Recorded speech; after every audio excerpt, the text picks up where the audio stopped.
আসসালামু আলাইকুম। সংবাদে আপনাদের সবাইকে স্বাগতম। প্রথমে থাকছে সংবাদ শিরোনাম। প্রথমেই জানিয়ে দিব, হামলা থেকে বেঁচেই ইরানকে দায়ী করলেন ট্রাম্প। ইরান যুদ্ধে হার নিশ্চিত জেনেই কি নতুন নাটক সাজাচ্ছেন মার্কিন প্রেসিডেন্ট? এরপরেই জানিয়ে দিব, গোলাগুলির কথা আগেই জানতেন ট্রাম্পের প্রেস সেক্রেটারি। তারপরেই জানিয়ে দিব, নিজের পাতা মরণ ফাঁদেই শেষ হচ্ছে নেতানিয়াহু পতন ঘটাতে রাজপথে লাখো মানুষ, উত্তাল ইসরায়েল। সর্বশেষ জানিয়ে দিব, ইরানের তেল কেনায় এবার চীনের ওপর নিষেধাজ্ঞা আরোপ করল দর্শক, এতক্ষণ শুনছিলেন সংবাদ শিরোনাম। এখন জানাবো বিস্তারিত জানার আগে আপনি যদি চ্যানেলে নতুন হয়ে থাকেন তাহলে আমাদের চ্যানেলটি সাবস্ক্রাইব করুন, আর কোন জায়গা থেকে দেখছেন এবং শুনছেন তা কমেন্ট করে জানান। ভিডিওটি ভালো লাগলে একটি লাইক দিন। ডোনাল্ড ট্রাম্প, যিনি বিশ্বজুড়ে নিজের দাপট দেখাতে অভ্যস্ত, সেই ট্রাম্পকেই এবার দেখা গেল এক নজিরবিহীন ও অপমানজনক পরিস্থিতিতে। ওয়াশিংটনের একটি অভিজাত হোটেলে যখন গুলির শব্দে আকাশ বাতাস প্রকম্পিত, তখন নিরাপত্তার খোঁজে পালাতে গিয়ে খুদ প্রেসিডেন্টই হুমড়ি খেয়ে পড়লেন মাটিতে। কিন্তু আশ্চর্যের বিষয় হল, এই আকস্মিক হামলা থেকে রক্ষা পেয়েই তিনি হামলার জন্য আঙুল তুললেন ইরানের দিকে। প্রশ্ন উঠেছে, ইরান যুদ্ধে নিজের ব্যর্থতা ঢাকতেই কি ট্রাম্প এখন হামলার নাটক সাজাচ্ছেন, নাকি তেহরানের ভয়ে হোয়াইট হাউসের ভীত সত্যি নড়ে গেছে? গত শনিবার রাতে ওয়াশিংটন হিলটন হোটেলে আয়োজিত হোয়াইট হাউস করেসপন্ডেন্টস অ্যাসোসিয়েশনের নৈশভোজে এই রোমহর্ষক ঘটনাটি ঘটে। মার্কিন প্রশাসনের শীর্ষ কর্তা ব্যক্তি এবং সাংবাদিকদের উপস্থিতিতে হঠাৎ করেই ব্যাংকোয়েট হলে গুলির শব্দ শোনা যায়। সিএনএনের প্রতিবেদন অনুযায়ী, গুলির শব্দ শোনামাত্রই সিক্রেট সার্ভিস এজেন্টরা চিৎকার করে প্রেসিডেন্টকে সরিয়ে নেওয়ার চেষ্টা করেন। ঠিক সেই মুহূর্তেই ঘটে বিপত্তি। চেয়ার ছেড়ে ওঠার সময় ভারসাম্য হারিয়ে মেঝেতে আছাড় খান ডোনাল্ড ট্রাম্প।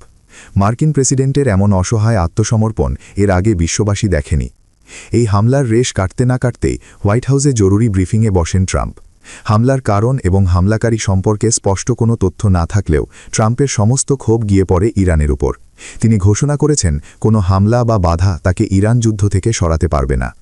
যদিও হামলাকারীকে তিনি লোন উলফ বা একক হামলাকারী হিসেবে বর্ণনা করেছেন, তবু ইরানের সঙ্গে যুদ্ধ চালিয়ে যাবার অনড় অবস্থানে তিনি অবিচল। বিশ্লেষকরা বলছেন, গত 2 মাস ধরে চলা এই যুদ্ধে ট্রাম্প প্রশাসন কার্যত কোনো উল্লেখযোগ্য সাফল্য পায়নি, আর সে কারণেই কি এখন জনমতকে ভিন্ন খাতে প্রবাহিত করার এই মরিয়া চেষ্টা? পরিস্থিতি আরও জটিল হয়ে উঠেছে পাকিস্তানের মধ্যস্থতায় চলমান শান্তি আলোচনা নিয়ে। জানা গেছে, 2 মাস ধরে চলমান এই যুদ্ধ বন্ধে পাকিস্তান একটি সমঝোতার চেষ্টা করছিল, কিন্তু ট্রাম্প হঠাৎ করেই মার্কিন প্রতিনিধিদের পাকিস্তান সফর বাতিল করেছেন। তার দাবি, তেহরানের বর্তমান অবস্থান আলোচনার জন্য ইতিবাচক নয়। কিন্তু সত্য কি সত্যিই তাই, নাকি ইরানের শক্তির কাছে পিছু হটতে বাধ্য হওয়া ট্রাম্প এখন আলোচনার টেবিল ছেড়ে পালানোর বাহানা খুঁজছেন? ইরান যুদ্ধে পরাজয় এখন সময়ের ব্যাপার মাত্র, আর সম্ভবত সেই পরাজয় লুকোতেই ট্রাম্পের এই আক্রমণাত্মক বয়ান। মার্কিন প্রেসিডেন্ট হামলা থেকে বেঁচে যাওয়ার পর সিক্রেট সার্ভিসের প্রশংসা করেছেন ঠিকই, কিন্তু আন্তর্জাতিক মহলে প্রশ্ন উঠছে তার নেতৃত্ব নিয়ে। হোয়াইট হাউসের ডিনারে নিজের নিরাপত্তা নিশ্চিত করতে না পারা প্রেসিডেন্ট কিভাবে বিশ্বের অপর প্রান্তে ইরানের মতো শক্তির বিরুদ্ধে জয়ী হওয়ার স্বপ্ন দেখেন?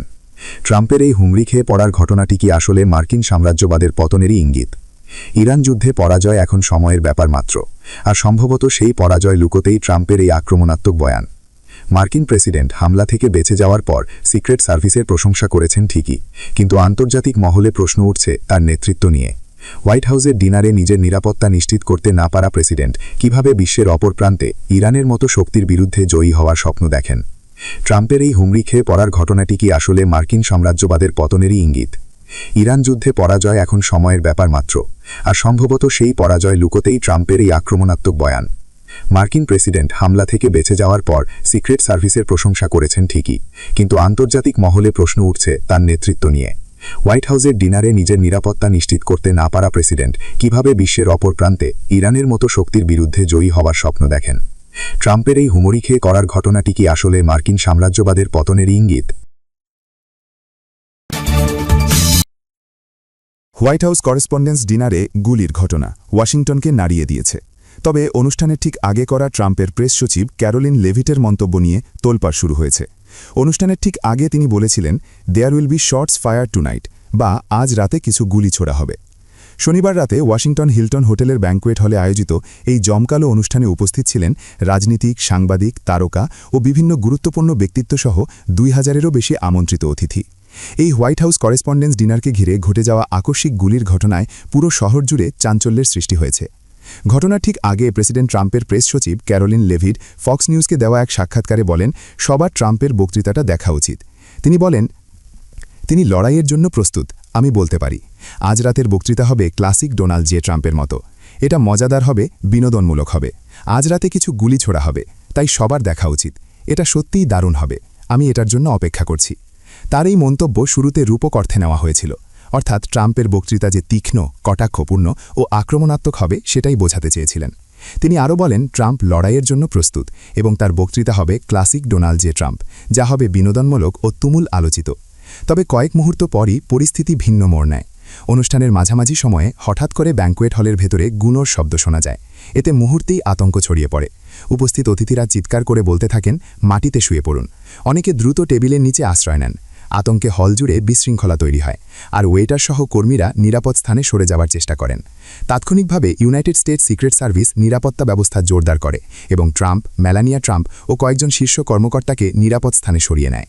কিছুক্ষণের মধ্যেই ট্রাম্প দাবি করেন বন্দুকধারীকে আটক করা হয়েছে, যদিও এ বিষয়ে বিস্তারিত তথ্য তখনও প্রকাশ করা হয়নি। ঘটনার পর সামাজিক যোগাযোগ মাধ্যমে সবচেয়ে বেশি আলোচিত হয়ে ওঠে লেভিটের সেই মন্তব্যের ভিডিওটি দ্রুত ভাইরাল হয়ে যায়। বিশেষ করে এক্স এটি কয়েক মিলিয়ন বার দেখা হয়েছে। অনেক ব্যবহারকারী বিস্ময় প্রকাশ করে মন্তব্য করেন, তার কথাটি অদ্ভুতভাবে সত্যি হয়ে গেল।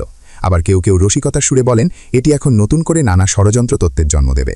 যদিও লেভিটির বক্তব্যকে প্রথমে নিছক রাজনৈতিক রূপক হিসেবে দেখা হয়েছিল, বাস্তব ঘটনায় সেটির সাথে অদ্ভুত মিল তৈরি হওয়ায় এটি এখন ব্যাপক আলোচনার কেন্দ্রবিন্দুতে।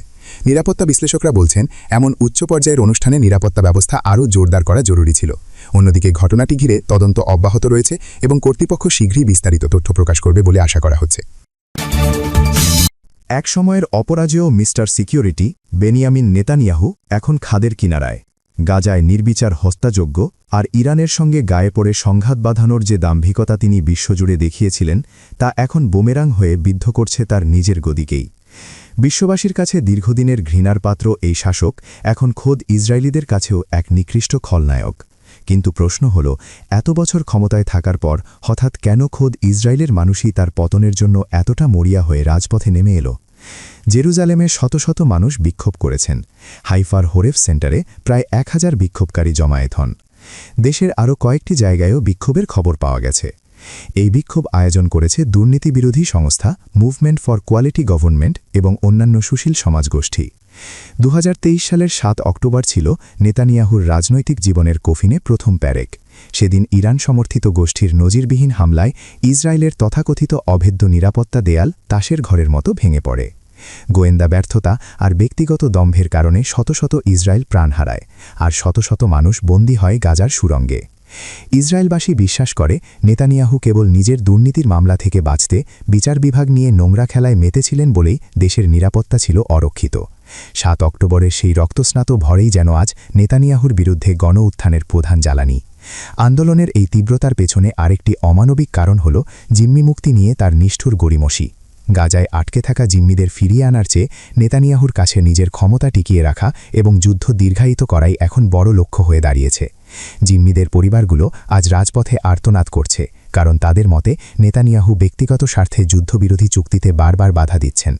নিজের জেলখাটা এড়াতে তিনি গাজার ধ্বংসস্তূপের উপর দাঁড়িয়ে যে রাজনৈতিক জুয়া খেলছেন, তা সাধারণ ইসরায়েলিদের সহ্যের সীমা ছাড়িয়ে গেছে।